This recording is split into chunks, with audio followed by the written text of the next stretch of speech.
Netanyahu America दौरे पर गए। उनका अमेरिका दौरा खत्म होने वाला है। अब से कुछ ही घंटों बाद नेतन्याहू वॉशिंगटन से तेल अवीव के लिए रवाना होने वाले।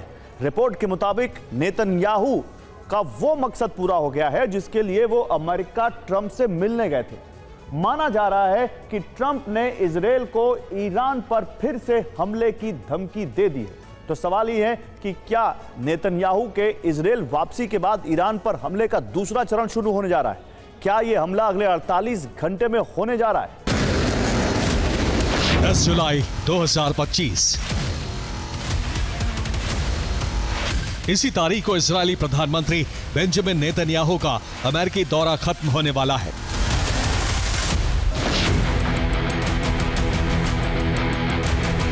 कुछ घंटों के अंदर ही नेतन्याहू अमेरिका से इजराइल लौटने वाले हैं।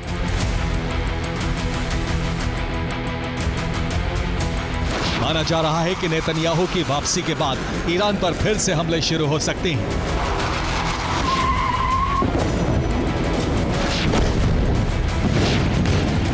अगले 48 घंटे में ईरान फिर दहल सकता है।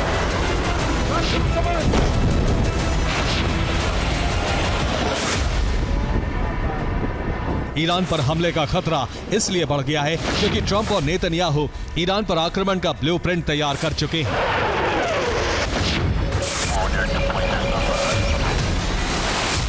नेतन्याहू जब वॉशिंगटन गए थे तभी यह साफ हो गया था कि वो ट्रंप से ईरान पर हमले की अनुमति मांगेंगे।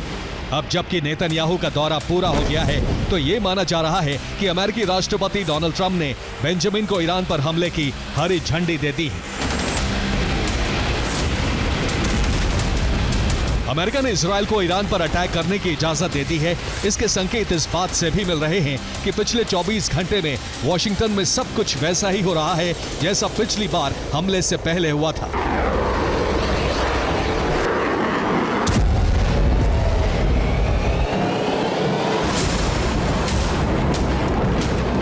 पिछले 24 घंटे में ट्रंप और नेतन्याहू के बीच 2 बार आपात बैठक हुई। इस बैठक के बाद बेंजामिन नेतन्याहू अमेरिका के रक्षा मंत्री से मिले। भारतीय समय के मुताबिक आज आधी रात नेतन्याहू अमेरिका से इजराइल वापस लौटेंगे। अगले 24 घंटे में ट्रंप के प्रोग्राम में सिर्फ इंटेलिजेंस ब्रीफिंग और इंटेलिजेंस मीटिंग ही है।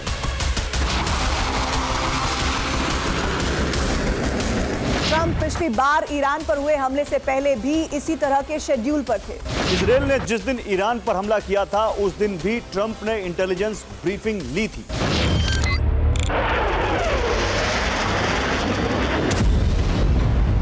तो अब सवाल यही है कि क्या नेतन्याहू के वापस आते ही इजरायली सेना ईरान पर हमला करने जा रही है?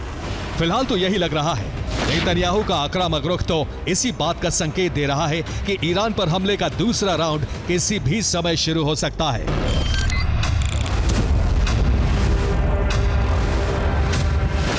नेतन्याहू ने अमेरिकी धरती से ही बड़ा बयान दिया है।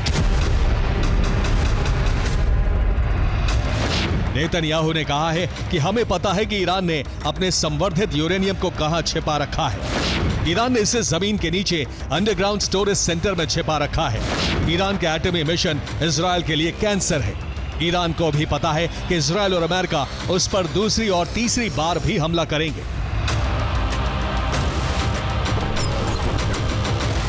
तो सवाल यही है कि आखिर इजराइल ने ईरानी यूरेनियम कहां है, इसका पता कैसे लगाया? क्या ईरान के संवर्धित यूरेनियम को खत्म करने के लिए इजराइल हमले का दूसरा चरण लॉन्च करने जा रहा है?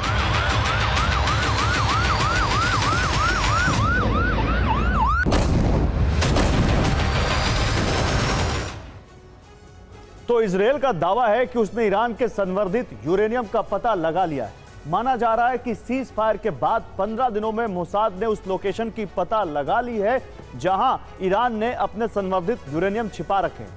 रिपोर्ट के मुताबिक ईरान ने अपने संवर्धित यूरेनियम को पिकैक्स की पहाड़ियों के नीचे बने अंडरग्राउंड सेंटर में छिपा रखा है।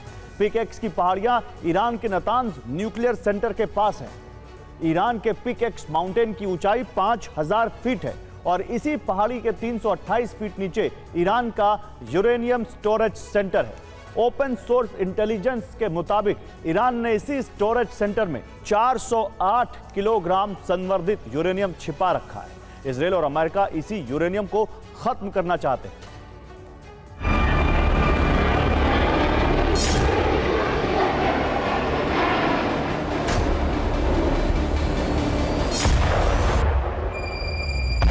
सवाल यही है कि अगर इजराइल को ईरान के उस संवर्धित यूरेनियम की लोकेशन का पता चल गया है जो पहाड़ी के नीचे जमीन में 328 फीट नीचे है, तो अब इजरायली सेना इसे तबाह कैसे करेगी?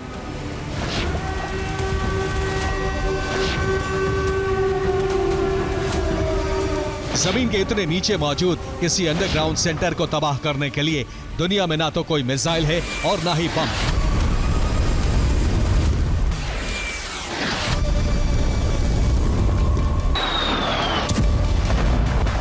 अगर होता तो पिछले हमले में ही अमेरिका ने ईरान के अंडरग्राउंड एटमी सेंटर को तबाह कर दिया होता।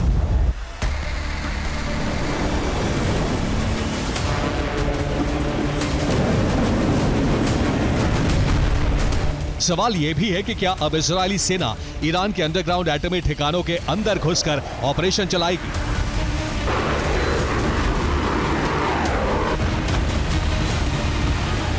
इन सवालों के जवाब हमें आने वाले वक्त में मिलने वाला है, लेकिन सच ये है कि इस बार भी हमले की वजह ईरान की एटमी तैयारी ही बनेगा। इजराइल बार बार आरोप लगा रहा है कि ईरान अपना एटमी कार्यक्रम नहीं रोक रहा है। अमेरिका इस बात से भड़का हुआ है कि ईरान अपने एटमी मिशन का निरीक्षण नहीं करने दे रहा है।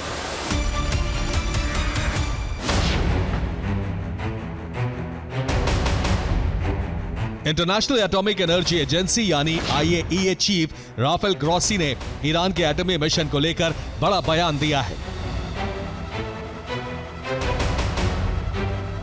ग्रॉसी ने कहा है कि ईरान के पास एटमी हथियार हैं, इस बात के सबूत नहीं है, लेकिन खतरा हर बीतते दिन के साथ बढ़ता जा रहा है।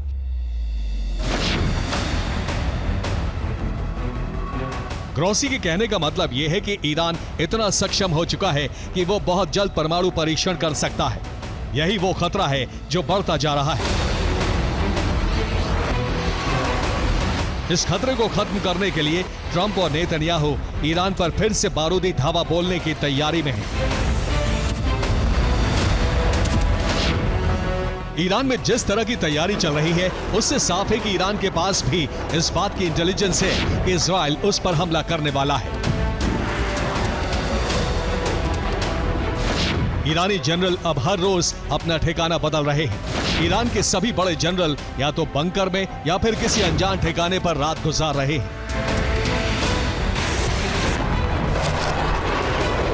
ईरान की सेना भी पलटवार की तैयारियों में जुटी है। ईरान चीन और रूस से लगातार हथियार मंगवा रहा है।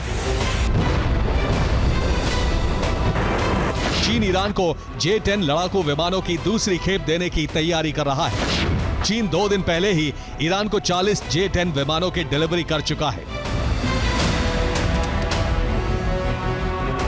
ईरान चीन और रूस से एयर डिफेंस सिस्टम और लंबी दूरी की मिसाइलें भी मंगवा रहा है। ईरान का कहना है कि 12 दिन तक चले युद्ध के बाद उसने इजरायली हमले की मिस्ट्री को सुलझा लिया है। अगर इस बार इजराइल ने हमला किया तो गेम बदल जाएगा। इस बार इजराइल की पराजय तय है।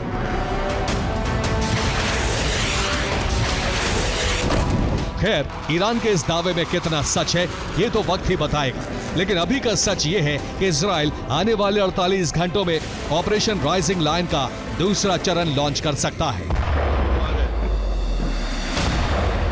Bureau report, TV9 Bharatvarsh.